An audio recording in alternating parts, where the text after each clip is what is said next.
guys, welcome back to my channel. My name is Bex, BEX, and in this week's video, this is going to be part 2 to the LSAT, talking about the LSAT in the law school series. And I'm here with Steve Schwartz from LSAT Unplugged. We're going to be talking about the LSAT Flex because I personally don't know a lot about the LSAT Flex, but I believe that Steve has a bit more useful information on it, and just talking about the LSAT a little bit more and how we can do better on this thing. Yeah, sure. Thanks for having me, Bex. Yeah, nice to meet you finally. Nice to meet you as well. So tell me how I could help. I know that we're talking about the Flex, the recent LSAT changes. There's a lot going on. So yeah, there is a lot going on. And I want to just talk about the LSAT Flex for those who are watching my videos maybe, and in this current situation, they can't really relate to my experiences with the LSAT because I took it, I even took it on paper. I didn't even take the digital version. So I was kind of like way back. And I think that some people might want to know more about what the LSAT Flex even is to begin with. yeah, sure. So the LSAT Flex is a new online LSAT that LSAC put together really fast due to COVID-19, and they couldn't administer the LSAT in person in large group settings. So they moved it online. Last year, they made it digital on a tablet. Before that, it was paper.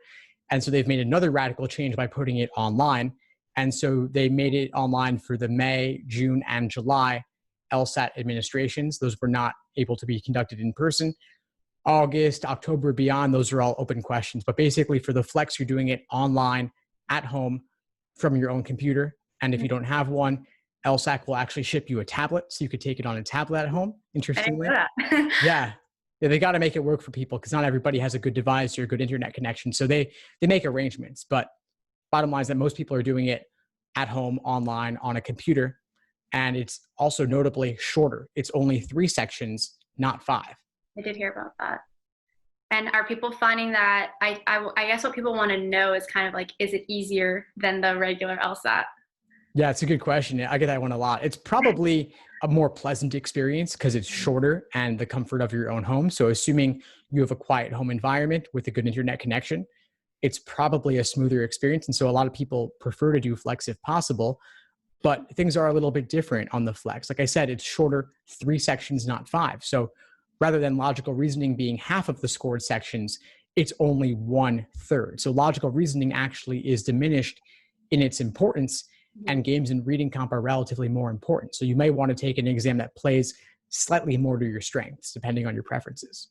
And actually that's interesting because I think that logical reasoning for me personally was one of my biggest struggles in at least in trying to improve my score. I found that that was like my weak spot. So is that going to change kind of how people should approach their studying going into taking the LSAT Flex?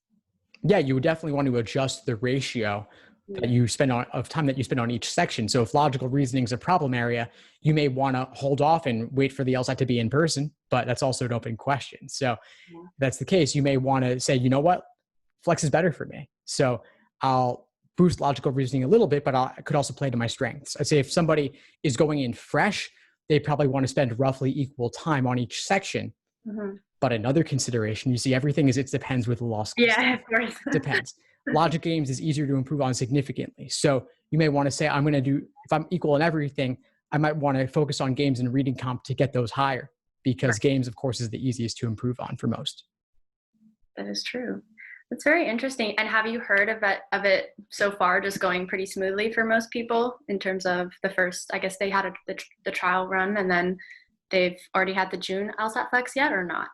Yeah, so there wasn't really a theoretical trial run. Like the first run was May, but it was very real for those people. So I was telling people, don't book it for 9 a.m. the first day it's administered, because if you wait, you can hear from other people about what their experience was like. And there were some issues. There were tech issues, which is always the case on something new, people not knowing how to get their computer set up.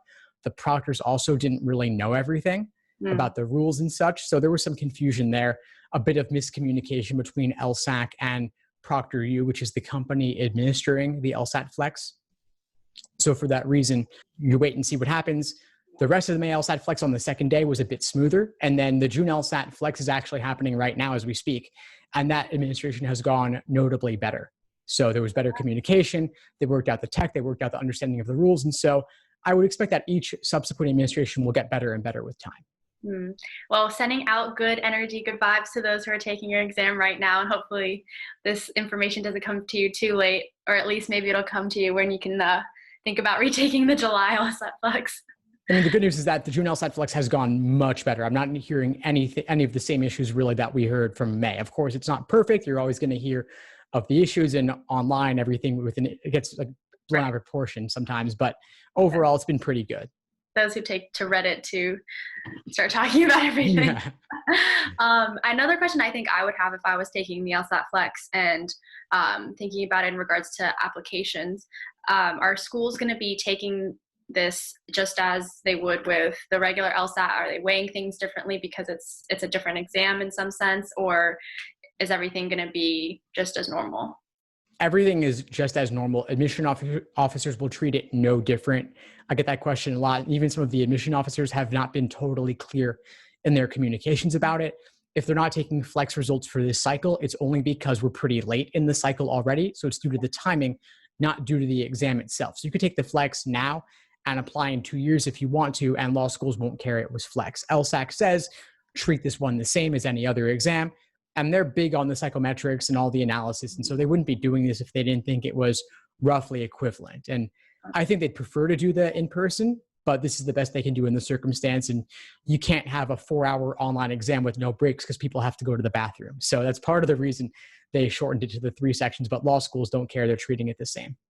Okay, that's great because I guess I was wondering if they weren't going to be treating it the same, would it just be worth it for more people to just not take the LSAT Flex at all and just kind of wait, because we already late into this 2020 cycle that you like. To me, I guess I would just think, okay, well maybe I'll just take it in the fall and just use this summer to have even more time to study and take the regular LSAT. But I guess it kind of just depends on you personally, right? It's not.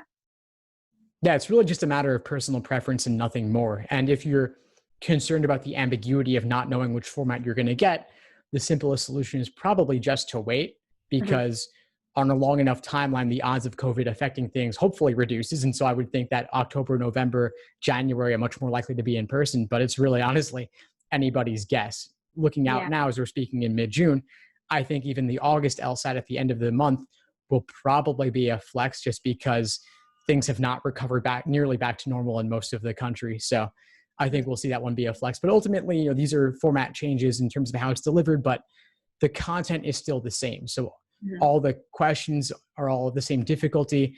Games, reading, comp, reasoning, they're all pretty much meant to be the same. And so I wouldn't worry too much about that overall. Okay.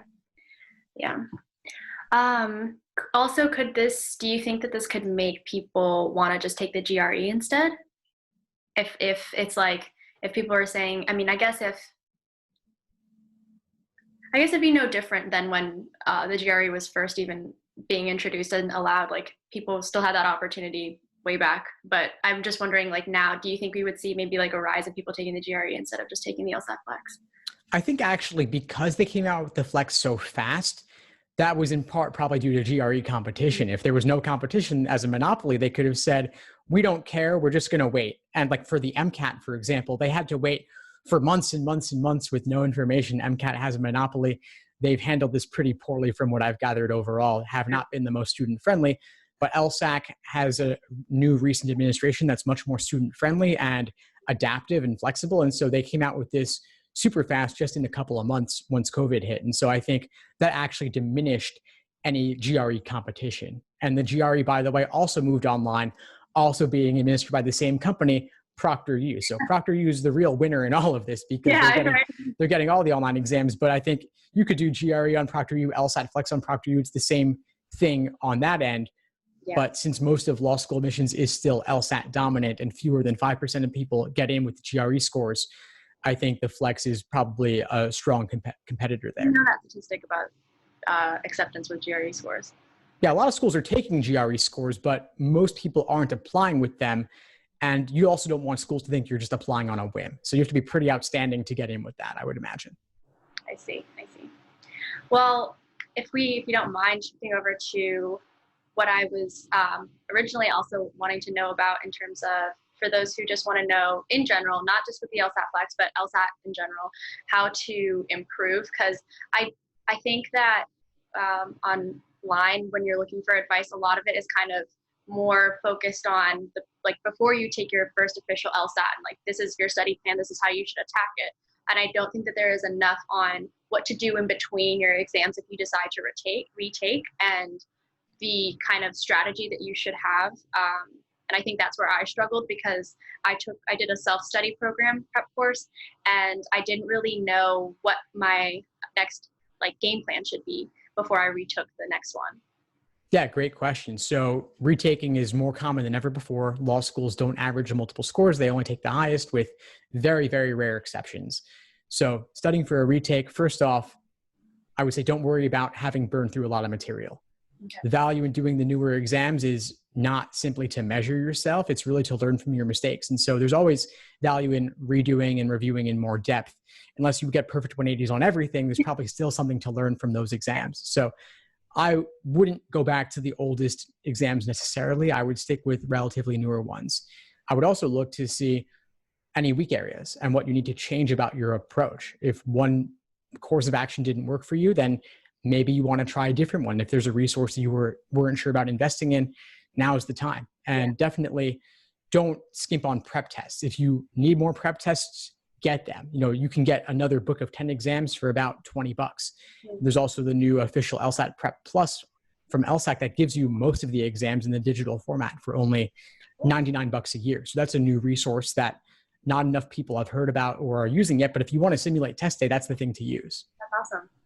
And I would say relatedly, look to see what you could do about simulating test day in more depth, in more detail. Maybe there are little tweaks and things you didn't do that you could have, like strictly timing yourself, no breaks off the clock, wearing the same outfit you're going to wear on test day, eating the same snack you want to wear on test day. There's all these little ways you can level up what you're doing.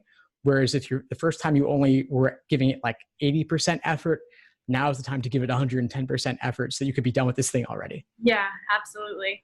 I think trying to minimize how many times you retake it that was my goal, but I don't think I wish I had a little bit more guidance on how to do that. Can you speak to any of the things that you do to help people improve on the LSAT? Yeah, sure. So I've got a ton of resources. I've been doing this since 2005. I've got guides, cheat sheets, checklists, explanations, day-by-day study plans that are especially popular to remove all the ambiguity about what to do.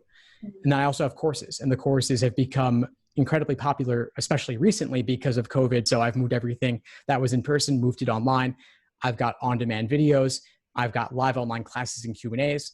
And I've also got group coaching, which I haven't seen anybody else doing. So I really try to create, I try to create a community of students where it's not just going through problems. We're handling the bigger questions behind the questions to help you keep moving forward. And I'm not the only one giving the answers. I actually invite other students to teach each other, because you learn a lot by teaching and by hearing multiple perspectives. So it's really a supportive environment to keep you accountable, to keep you moving forward, and to keep you moving past any roadblocks that could come up along the way. That's awesome. Where can people find your resource? Yeah, sure. So I've got the LSAT blog, the LSAT Unplugged YouTube channel and podcast, as well as a Facebook group and Instagram. And I'll send you links to all of those if you want to include them in the description. Absolutely. I'll definitely be doing that. That is great. And I think that if people are interested, if you guys just took the June LSAT Flex and you said, that didn't go the way I wanted it to, but you've got more opportunities this summer, definitely check out his resources that I'll link down below in the description. And I just want to thank you for having this conversation with me and giving me the opportunity to talk to you about the LSAT Flex. Of course, Bex. Thanks so much for having me. Yeah, no worries. Thanks for tuning into the show. Please subscribe if you haven't done so already to be notified of new episodes as I release them. And feel free to reach out if you need anything at all as you move forward with your prep. I'm happy to help however I can. In the meantime, I'll wish you all the best and take care.